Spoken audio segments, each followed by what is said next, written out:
Hello, hello, hello. Good morning. How are you? Let me just put this on.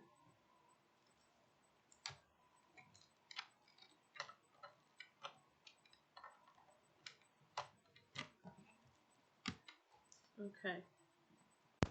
You should be able to hear me. All right. So, guys,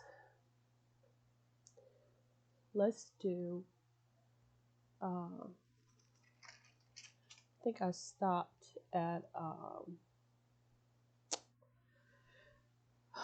where God told Ezekiel to eat food over human feces, cook it over human feces, and um, Ezekiel was like, "Oh no, not that. I've never eaten anything like that." And so God relented and said, "Okay, eat it over, cook it over cow dung." So, so he says, this is in chapter 4, verse 15, starting at verse 15. "Very well," he said, "I will let you bake your bread over cow dung instead of human excrement." He then said to me, "Son of man, I am about to cut off the food supply in Jerusalem. The people will eat rationed food in anxiety and drink rationed water in despair, for food and water will be scarce. They will be appalled at the sight of each other and will waste away because of their sin." Okay, so now this is where we are supposed to be. Okay, chapter 5. I was just so outdone last time. Um, So let's do chapter 5, God's razor of judgment. "Now, son of man, take a sharp sword and use it as a barber's razor to shave your head and your beard. Then take a set of scales and divide up the hair inside the city. Take a third and strike it with the sword all around the city, and scatter a third to the wind, for I will pursue them with drawn sword. But take a few hairs and tuck them away in the folds of your garment. Again, take a few of these and throw them into the fire and burn them up. A fire will spread from there to all Israel. This is what the sovereign Lord says. This is Jerusalem, which I have set in the center of the nations, with countries all around her. Yet in her wickedness she has rebelled against my laws and decrees more than the nations and countries around her. She has rejected my laws and has not followed my decrees. Therefore, this is what the sovereign Lord says: You have been more unruly than the nations around you. That's bad. And have not followed my decrees or my laws. You have not even conformed to the standards of the nations around you. I think this is a rarity for Israel. Normally, Israel just accepts or adopts the prevailing cultures and stuff that are around them. But in this case, they have become independent. They are doing their own thing. hmm They're doing their own thing, and this is bad too. Israel is always in trouble, aren't they? Therefore, this is what the sovereign Lord says: I myself am against you, Jerusalem, and I will inflict punishment on you in the sight of the nations because of all your detestable idols. I will do to you what I have never done before, and I will never do again. Therefore, in your midst, parents will. Ooh. Wow. I think this is why pastors don't really teach from the book of Ezekiel. Are you ready? I hope you're sitting down for this if you've never read it before. I haven't in a long time, but it's been on my heart to read it. So let's do it. You ready?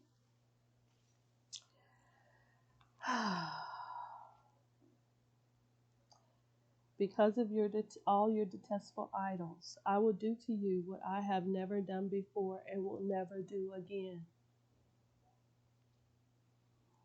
Therefore, in your midst, parents will eat their children,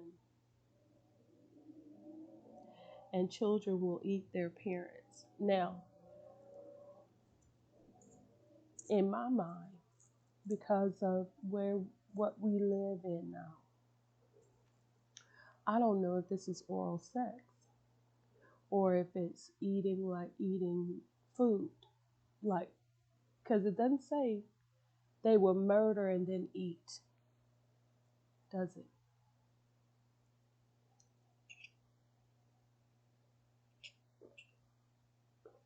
Okay. Therefore, in your midst, parents will eat their children, and children will eat their parents. I will inflict punishment on you, and will scatter all your survivors to the winds. Therefore, as surely as I live, declares the sovereign Lord, because you have defiled my sanctuary with all your vile images and detestable practices, I myself will shave you. I will not look on you with pity or spare you.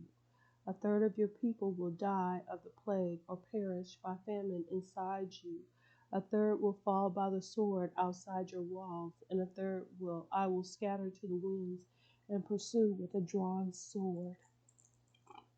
Excuse me, y'all. You see, I'm drinking my beverages. Okay. Then my anger will cease, and my wrath against them will subside, and I will be avenged. And when I have spent my wrath on them, they will know that I, the Lord, have spoken in my zeal. I will make you a ruin and a reproach among the nations around you. In the sight of all who pass by, you will be a reproach and a taunt, a warning and an object of horror to the nations around you, when I inflict punishment on you in anger and in wrath and with stinging rebuke. I, the Lord, have spoken. When I shoot at you with my deadly and destructive arrows of famine, I will shoot to destroy you. I will bring more and more famine upon you and cut off your supply of food. I will send famine and wild beasts against you, and they will leave you childless. Plague and bloodshed will sweep through you, and I will bring the sword against you. I, the Lord, have spoken.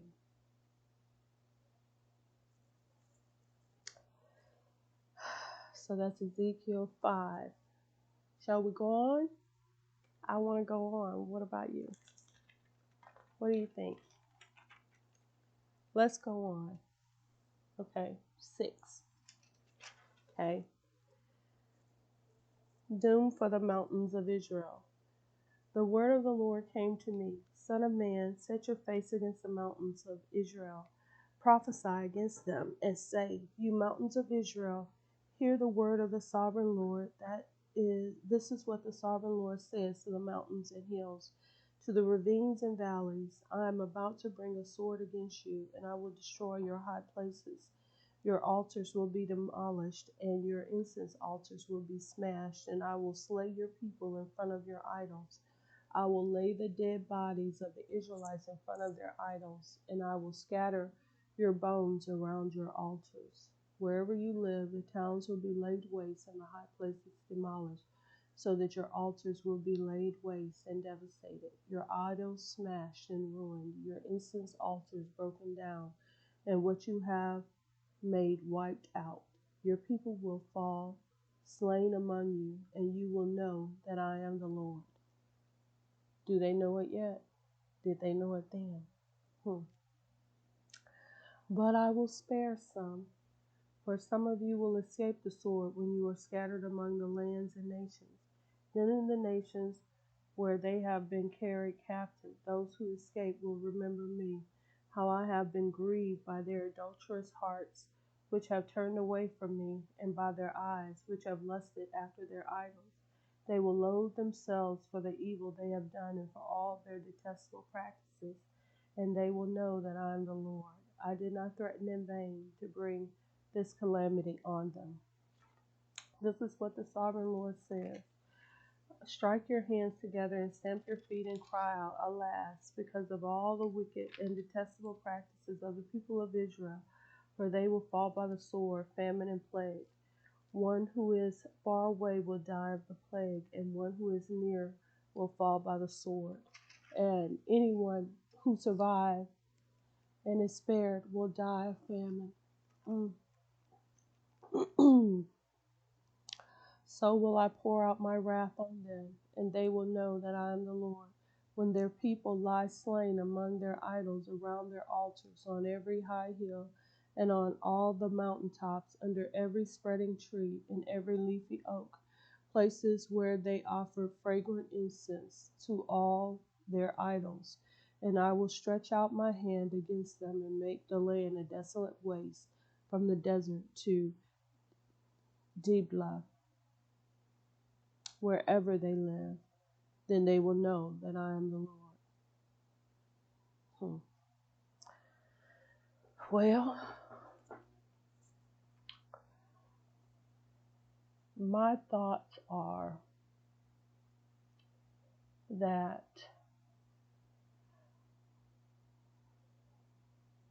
this is very egotistic.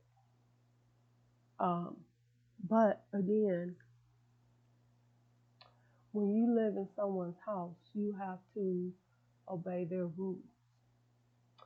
And it seems to me that Israel wanted to go and do its own thing and wanted to be independent.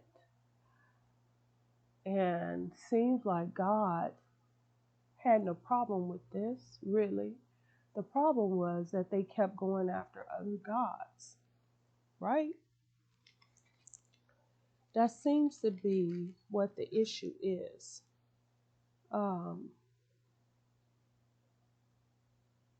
Yeah, it says quite clearly. Chapter 5, verse 9. Let's start at 8. Therefore, this is what the sovereign Lord says: I myself am against you, Jerusalem, and I will inflict punishment on you in the sight of the nations, because of all your detestable idols. That's the answer, because of all of your detestable idols. That's what it says, quite plainly. If we go on, verse 11 of chapter 5, therefore, as surely as I live, declares the sovereign Lord, because why? Because you have defiled my sanctuary with all your vile images and detestable practices. That's why. So, it's a respect thing. Israel was being very disrespectful to God. Makes you wonder, right?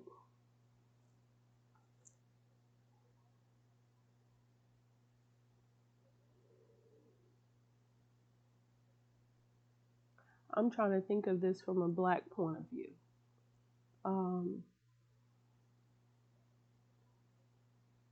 The black situation is so modeled. I can't even begin to try to understand it or decipher it or figure it out. I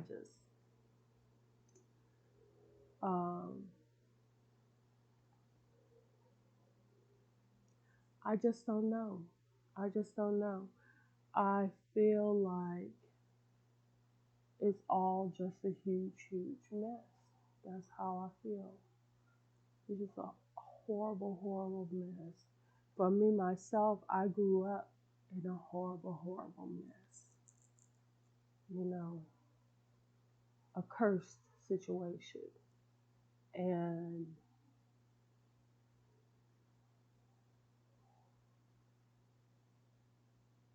because of that, I have trust issues. And I was thinking before I got on today is that I do look for people that I can put trust in, and it just seems to be impossible. Um, because I may be able to trust them today, and 2 weeks from now, I won't be able to because they change. Um, but the one thing about God is that God does not change. So that is interesting.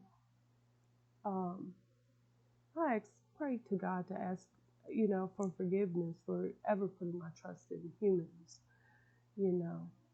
But you want to kind of weigh things out, you know. You want to be able to look at a situation and say, can I trust this person? You know, in my youth, I hadn't looked at it that way. I just said, I trust in the Lord and I'm just going to go. I don't know what's going to happen, but that's God's business. He has put it into my heart to leave, so that's what I'm going to do. I'm going to leave. And I have done so, and I've seen a lot, and I have visited so many places, and I've met so many people. I've been in the presence of angels and in the presence of demons. I've been blessed to see creatures up close. Oh God, how I long for those days again. I've seen some fearsome creatures, honey, that I knew that if they had the chance, they would get me. And they wanted to get me too. And I could tell they weren't these domesticated creatures that you see. You know, I was watching Project Nim, and I believe that they had oral sex with that chimp, those people, and molested it so much so when it was, young, until it warped it. It wasn't what it was supposed to be anymore. But I have seen creatures where the people who are taking care of these creatures are not having sex with them. And it is a different creature as God intended it to be. And that is a beautiful thing. And I've been very fortunate to be able to see that, despite my upbringing, despite this, that, and the third, despite what I didn't have or what I did have or whatever. My daddy just tried to take me to show me different things or whatever, but he really was not a good person at explaining things. He would take us to all of these places, but he didn't tell us what the significance was. The significance of Lake Livingston, the significance of the tribal organizations and stuff that we went to see and all this in Colorado. He never explained what it actually meant to us. So it's basically a waste of time. Why go on a field trip if there's no one to tell you what the point is? Why are we here? What is this about? So anyway, he wasn't perfect, to say the least. So anyway, that's Ezekiel 5 and 6. Next time, 7. See ya.